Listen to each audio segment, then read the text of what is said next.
A vida é um hospital onde quase tudo falta. A vida é um hospital Onde quase tudo falta. E por isso ninguém se cura. Por isso ninguém se cura. Por isso ninguém se cura. E morrer é que é ter alta.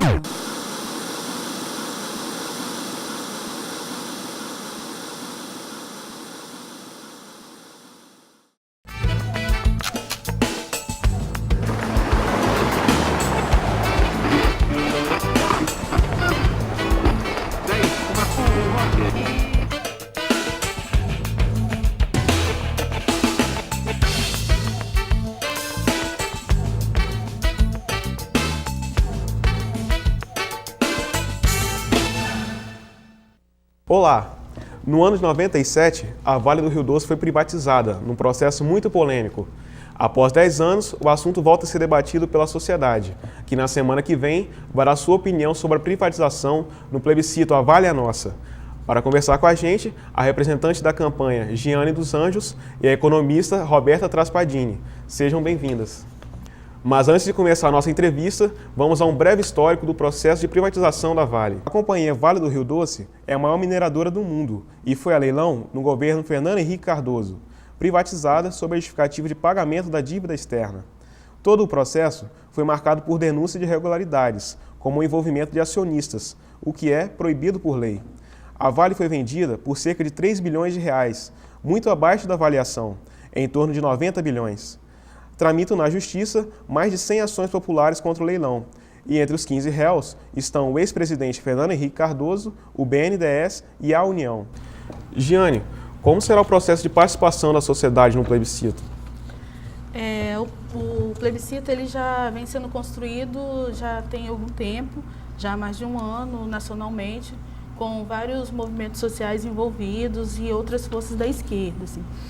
Esse processo ele é construído, não é um processo que vem da construção do governo federal, não é o Estado que está construindo o processo, sim, uma aglutinação dos movimentos de esquerda, e ele é organizado dentro dos estados via comitê. Então aqui no estado nós temos um comitê, que dentro desse comitê tem vários grupos, o DCE, do qual eu represento, movimentos sociais, sindicatos, e cada um desses grupos vai organizar o seu próprio plebiscito. No caso aqui do Espírito Santo, nós abriremos urnas no interior e urnas aqui também dentro da cidade. Além da campanha que é organizada dentro dos comitês, também há uma campanha que a gente está fazendo com materiais. Assim. Então tem essa cartilha, que é uma das cartilhas da campanha, a Vale é Nossa, e essa cartilha ela é disponível no site, que também tem um site, que é avaleanossa.org.br. E além do site, que tem a cartilha, também tem outros materiais a respeito da campanha, tem também um vídeo, que é o mesmo, que tem esses pedacinhos que vai mostrando o histórico, tem ele inteiro no site. Esse vídeo também está disponível no YouTube, é só digitar a Vale é Nossa, que ele também está disponível. E além desses materiais, a gente ainda está trabalhando com material do Brasil de Fato, que vem com edição especial, falando sobre o plebiscito, dando todo o contexto do plebiscito. Então, as urnas aqui no estado serão distribuídas no interior, em vários locais no interior, e aqui na cidade em pontos estratégicos, escolas, igrejas e praças. Muitos defendem a privatização falando que vai acabar com o problema de corrupção que ocorre nas empresas públicas e que torna a empresa mais eficiente. É isso realmente que acontece? Então, ao longo de todo esse tempo, a gente vem promovendo vários debates no âmbito nacional, através da Via Campesina e outros movimentos populares, explicitando realmente como é possível, num sistema em que o lucro é a base da acumulação primeira do capital, uma empresa que não dá lucro querer ser comprada por alguém, né? Então, desde o início, um grupo muito grande, popular, vinculado aos movimentos populares do Brasil, dizia isso e sustentava exatamente que era um projeto pensado para favorecer um capital que agora, além de ser privado, era internacional. Então, na verdade, a Vale, no seu processo de gestão e no seu processo de produção, por mais que ela não tenha tido uma dimensão popular no seu processo, ela tinha uma dimensão nacional que, ao ser ocupado por um governo que daria um outro processo na gestão e na produção, daria um novo procedimento para ela. Agora, ao ser vendida, o que aconteceu é que a Vale passa a ter um processo decisório fora do país e um processo de acumulação de riqueza daqui de dentro que é colocado lá fora, né? Então, o lucro é um lucro emitido para os principais países que compõem o processo acionário da Vale. Logo, é um lucro que já não pertence mais ao povo brasileiro, ainda que o patrimônio continue sendo um patrimônio público do povo brasileiro. No material de divulgação da campanha, há depoimentos de pessoas de todo o país, políticos, economistas e sindicalistas. Vamos ver agora o depoimento do juiz Eloá dos Santos. O edital nasceu de uma avaliação feita por um consórcio de empresas, do qual participaram o Bradesco, a empresa Merrill Lynch e outras empresas. A lei de licitações proíbe que aquela pessoa física ou jurídica que tenha participado da avaliação participe também da arrematação, da compra propriamente dita, direta ou indiretamente. Giane, como é que está o processo de divulgação? A divulgação da campanha está sendo feita via panfletagem, que é o que a gente mais está utilizando, né, nos pontos estratégicos, através do site, que é o que eu divulguei, através do jornal Brasil de Fato, e também através de palestras. A gente está com um ciclo de palestras em alguns locais. Na UFES a gente já fez algumas e algumas outras escolas no estado. E, além disso, mesmo via internet, através de outros, via e-mail, usando os meios de comunicação mesmo. Por que depois de 10 anos da privatização, o que levaram vocês, levaram grupos a fazer esse plebiscito? Então, em primeiro lugar, é importante dizer que nesses 10 anos as coisas continuaram acontecendo, os nossos processos de formação e informação à sociedade continuaram sendo realizados. Ao longo desses 10 anos, nós realizamos 3 grandes plebiscitos contando com esse. O primeiro foi sobre a dívida externa, o pagamento da dívida, no qual nós contamos com 6 milhões de votos num plebiscito popular puxado pelos movimentos populares. O segundo foi o plebiscito contra a ALCA, que nós conseguimos incorporar na campanha 10 milhões de votos. E agora é o terceiro, né, que é o plebiscito da campanha de anulação do leilão da Vale. Isso significa dizer, então, que ao longo desses 10 anos, a gente vem debatendo com a sociedade, com os movimentos organizados, por outros meios que não os meios de comunicação formais, que também debatem desde a sua ótica, um projeto de desenvolvimento e um projeto político-ideológico para o Brasil, né? Onde a gente explicita qual o poder realmente popular de um projeto de desenvolvimento e qual o poder do capital num projeto de desenvolvimento. Então, o que está em discussão ao longo dessas 3 grandes campanhas tem a ver com 3 grandes questões. A primeira é o tema da soberania nacional, das riquezas nacionais que pertencem ao povo brasileiro. A segunda é a questão da democracia popular plena, participativa, onde as pessoas recebem informação e formação para decidir sobre os rumos do seu próprio país. E a terceira é uma campanha ampla de diálogo com a sociedade sobre quais são os principais problemas que a sociedade enfrenta e por que ela sofre desses problemas. E foi o que faltou? Que logo depois que ocorreu a privatização, o que faltou para a sociedade? Faltou mais participação mesmo? Para que pudessem, talvez, reverter esse quadro? Então, é muito importante a gente reforçar também que esse processo de privatização ele foi feito no meio de muita contestação popular. Se a gente retomar no próprio vídeo que a Giane menciona, as ruas estavam cheias, as pessoas estavam se rebelando contra um sistema que foi imposto de fora para dentro e que encontrou dentro do país os representantes parceiros desse processo. No caso, o próprio Bradesco, que é um dos principais acionistas hoje, né? O BNDES, na figura de permitir que o capital estrangeiro financeiro ficasse responsável pelo leilão, e todo o sistema acionário estrangeiro que acabou se apropriando das riquezas da Vale. O importante é reiterar que quando a gente fala da Vale, a gente não pode se restringir só à empresa, porque a Vale ela é dona hoje de um patrimônio muito maior do que do solo e do subsolo brasileiro. Além desse patrimônio, que é riquíssimo e pertence ao povo, ela também é dona de uma cadeia logística muito forte, é dona de uma tecnologia de ponta. Então tem vários, o que a gente quer com essas campanhas é poder fazer com que o povo brasileiro debata temas que lhe dizem respeito, né? Esse é o ponto central. Gênesis, também acha que faltou participação na época ou teve alguma repressão que acabou que movimentos não puderam fazer suas críticas à privatização? Como a Roberta falou, a mobilização foi realmente muito grande. Para quem for ver o vídeo, espero que todos assistam o vídeo, vai ver uma repressão muito forte do aparato mesmo de repressão do Estado, assim, durante o processo. E hoje se retoma muito esse plebiscito porque hoje se apontam irregularidades nesse leilão, assim.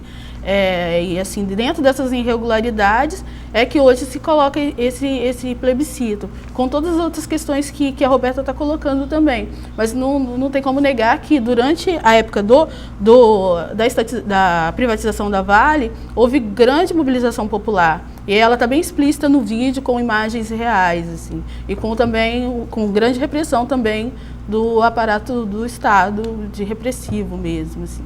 Para os defensores da privatização, ela é um marco na superação da ineficiência da administração pública. Como você analisa isso? Na verdade, por mais que a gestão ela fosse um problema, porque não era uma gestão de caráter popular, representante da classe trabalhadora, ela era uma gestão que respondia aos interesses do capital nacional. E como gestão, ela trabalhava com o tema da inovação tecnológica, da capacitação dos seus funcionários, a tal ponto que em 1995 ela foi classificada como a primeira do ranking nacional em produtividade e em lucro. Então veja, em 95 ela sai na primeira do ranking, inclusive comparativamente à Petrobras na época, e em 97 ela é privatizada. O problema maior do Brasil é que a gente não coloca em pauta discussão profunda sobre os processos, a gente oculta esses processos. E ao ocultar, a gente tira do povo brasileiro a possibilidade de definir sobre os rumos do país. Então, esse elemento da corrupção e da ineficácia é um elemento discursivo de um projeto neoliberal que teve na figura do Fernando Collor em adiante, mas concretizado com Fernando Henrique Cardoso, a posta em cena de um modelo externo pensado para ser executado internamente. Então, o que nós estamos querendo debater, e esse plebiscito ele tem para nós um caráter popular de debate com a sociedade, de chamar as pessoas para fazerem parte do processo, debater realmente sobre por que nós somos impedidos de definir sobre os rumos do nosso país. Vamos para um rápido intervalo e voltamos já. Hoje estamos conversando sobre privatizações e a campanha A Vale é Nossa.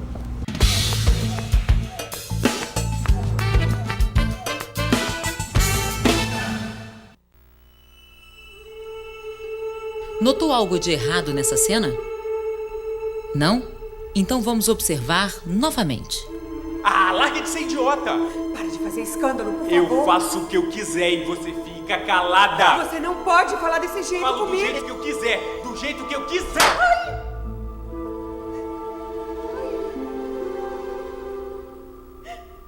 Ao contrário do que se parecia, essa é uma das formas de violação explícita dos direitos humanos. Pelo menos uma em cada 3 mulheres sofre violência física, sexual, psicológica ou alguma outra forma de abuso. Denuncie a violência.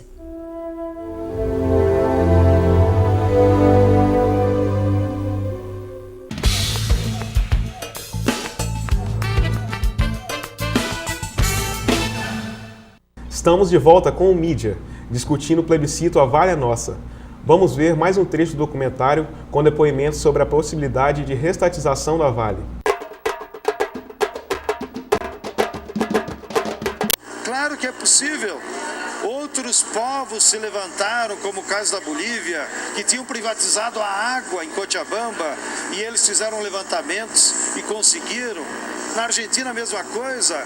O governo Menem tinha entregado a água para a empresa francesa Suez e os argentinos se levantaram e recuperaram. Bom, Roberto, Um dos motivos apontados para a privatização é que iria resolver o problema da dívida externa do Brasil. Mas isso, de fato, não aconteceu, né? Como todos nós sabemos. Qual foi, então, a contribuição da venda da Vale para o Brasil até o momento? Então, eu não falaria de contribuição, falaria de perda, né? Perda de controle e perda de capital para reinversão em outros espaços, em outros projetos, processos. Na verdade, o capital, para conseguir promover o processo de privatização, ele necessita fazer uso de alguns discursos que ocultam a realidade. E um desses discursos é o da eficiência e da produtividade das empresas privadas em comparação às estatais. A empresa estatal Vale do Rio Doce sempre esteve entre as mais importantes do mundo e por isso foi menina dos olhos do grupo corporativo que a comprou. Então, o que nós estamos discutindo é que, além desse discurso da ineficiência e da improdutividade menor que o capital privado, o que estava em discussão era a apropriação privada do capital estrangeiro do capital nacional e estatal, ou seja, do capital que é gerido pelo Estado brasileiro, mas que pertence ao povo brasileiro, né? Então, veja, o tema da dívida externa, que era um dos discursos do governo Fernando Henrique para privatizar, nós temos dívidas hoje internas e externas que ultrapassam R$1 trilhão, né? 1 trilhão a interna e 678 bilhões a externa. O que significa dizer que aumentou o lucro da Vale, diminuiu a participação do lucro que fica para o povo brasileiro e aumentou gigantescamente a dívida externa e interna que são subsidiadoras, inclusive, desse capital estrangeiro que ficou com o processo de concessão do uso da Vale. Isso é muito importante reiterar. O fato da Vale ter ido a leilão permitiu que alguns capitais fizessem uso dessa empresa, que tinha gestão estatal e era produção estatal, mas a qualquer momento, quando o Tribunal Superior de Justiça comprovar, a partir das denúncias feitas, dos processos colocados, que existiram várias irregularidades, o próprio processo de anulação ele é implementado legal e legitimamente pelo Estado de Direito brasileiro, que é quem tem o poder delegado pela sociedade de ou produzir ou reverter aquilo que antes produziu, no caso da privatização. Pois é, mas por que não investir em modernizar uma empresa estatal, ao invés de privatizar, sendo que o lucro vai todo para fora, vai todo para a empresa que comprou as ações? Essa é uma pergunta que a gente tem que fazer para aqueles que privatizaram. Porque, na verdade, a intencionalidade é de permitir que o capital internacional se instale nos territórios locais, tire a riqueza desses territórios e tire o capital desses territórios e repatrie para os seus países na forma de lucro. Um exemplo muito concreto, a Vale do Rio Doce, no primeiro semestre de 2007, teve um lucro de 50 bilhões de reais aproximadamente. Se essa gestão ainda fosse do Estado brasileiro, nós ficaríamos com 20% desse valor, o que daria mais ou menos 10 bilhões de reais para nós, dos quais nós poderíamos fazer infinitas coisas necessárias para a sociedade. Uma infinidade de hospitais com um número alto de profissionais da saúde bem remunerados e com um público podendo fazer uso de uma saúde pública de direito, universidades públicas, moradia popular. Então, na verdade, o que nós estamos discutindo é o projeto que foi instalado para ser o projeto para o Brasil, pensado de fora para dentro, e um projeto que faça contrapartida a esse, seja antagônico a esse, que é um projeto pensado para o povo brasileiro, para as riquezas do povo brasileiro, e implementadas por um Estado de Direito que, de fato, assuma legalmente as suas ações, as suas tarefas.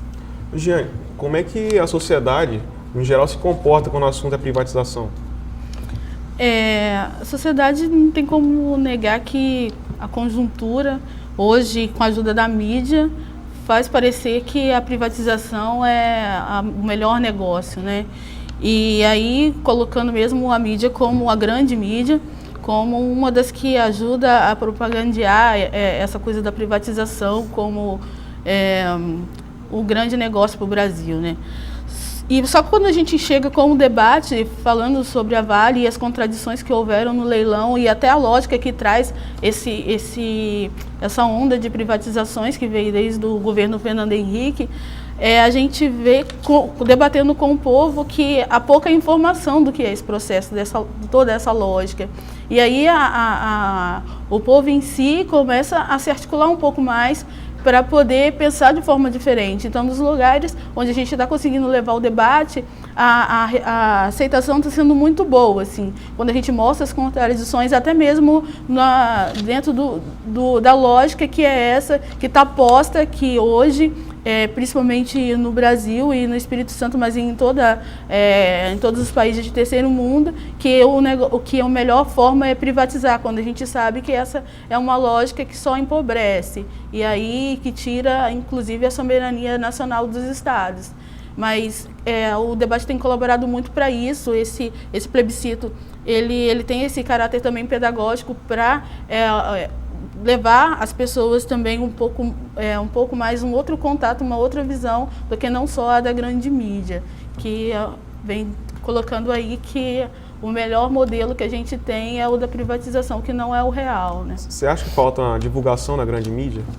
Sim, o que a gente tem hoje é uma divulgação contrária. Tem, inclusive, uma resposta à nossa campanha, porque a nossa campanha que começou, que é a Vale é Nossa. Hoje a gente tem uma campanha da própria Vale, falando do Brasil que vale, meio como uma resposta ao plebiscito.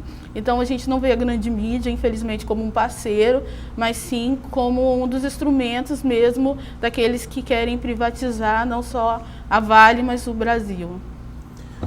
Roberta, hoje a Vale investe cada vez mais no exterior, né? Deixando o Brasil um pouco de fora.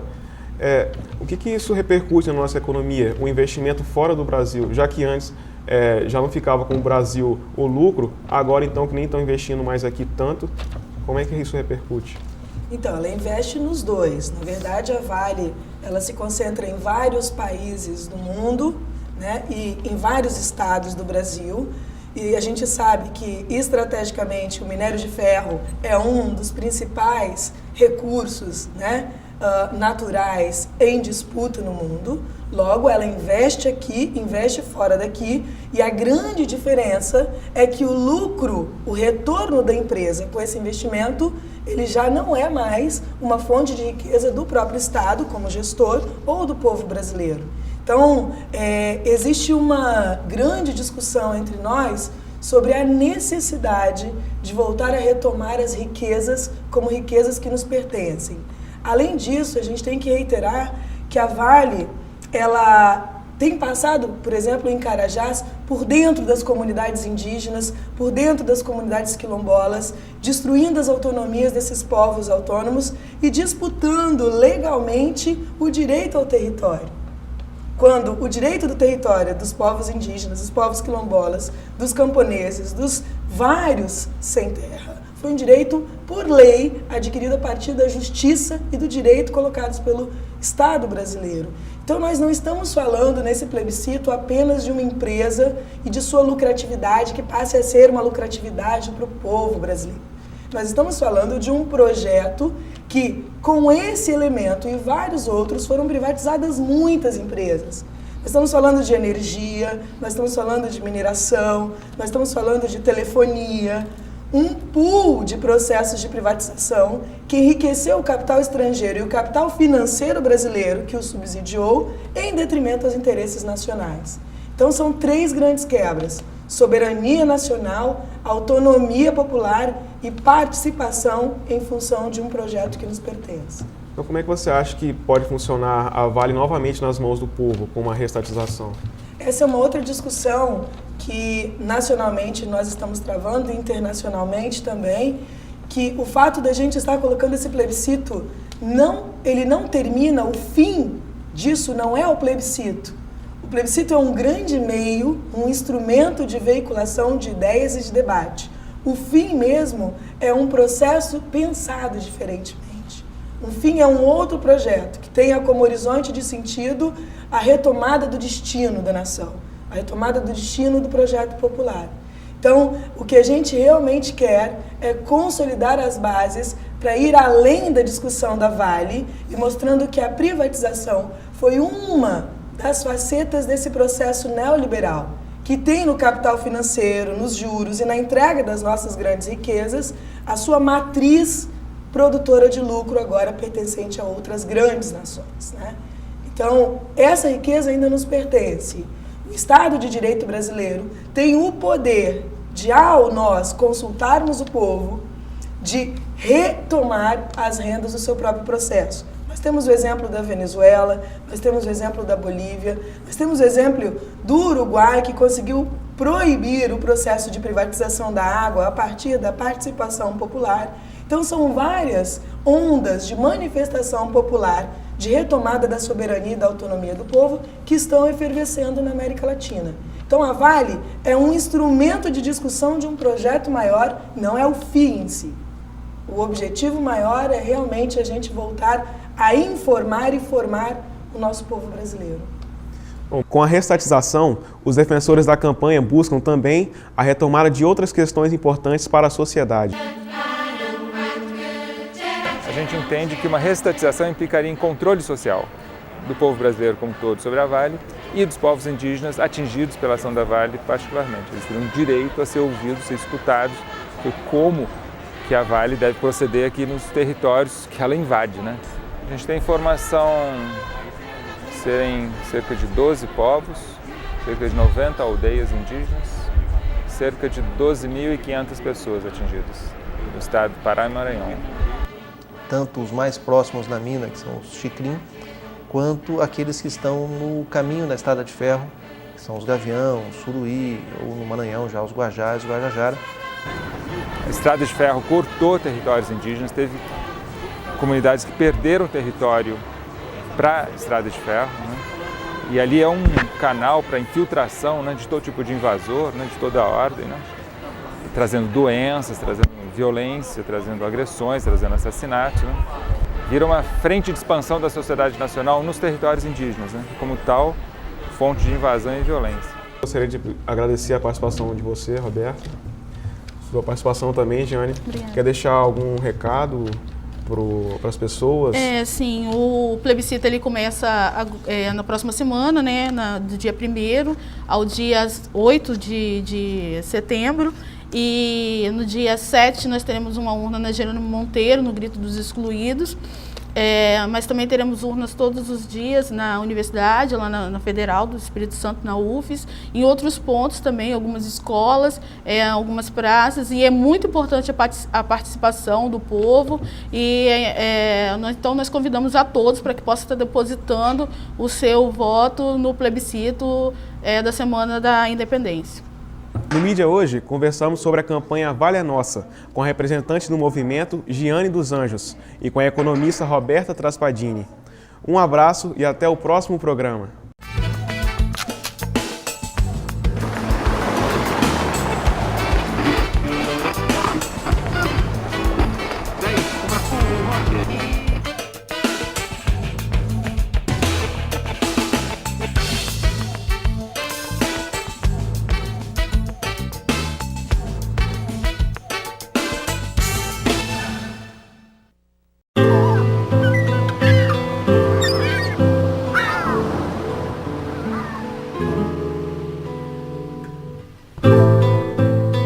Mar salgado, quanto do teu sal são lágrimas de Portugal.